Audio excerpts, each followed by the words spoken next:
అల్లూరి సీతారామరాజు జిల్లా చింతూరు ఏజెన్సీలో అడవిలో కటిక చీకట్లో సెల్ఫోన్ వెలుగులోనే తల్లి ప్రసవం చేసిన అద్భుతం. అల్లూరి సీతారామరాజు జిల్లా కూనవరం మండలంలోని కన్నాపురం గ్రామానికి చెందిన రవ్వ దేవమ్మకు సోమవారం రాత్రి అకస్మాత్తుగా పురిటినొప్పులు ప్రారంభమయ్యాయి. సమాచారం అందుకున్న 108 అంబులెన్స్ సిబ్బంది వెంటనే బయలుదేరినా దారి బాగాలేకపోవడంతో వాహనం గ్రామానికి 3 కిలోమీటర్ల దూరంలోనే ఆగపోయింది.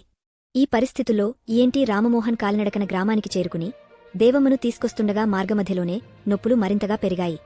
వర్షం కురుస్తుండగా గొడుగుల కింద చీకట్లో కేవలం 2 సెల్ఫోన్ లైట్ల సహాయంతోనే 108 సిబ్బంది అడవిలోనే సురక్షితంగా ప్రసవం నిర్వహించారు. దేవమ్మ పండంటి మగబిడ్డకు జన్మనివ్వడంతో అందరూ ఊపిరి పీల్చుకున్నారు.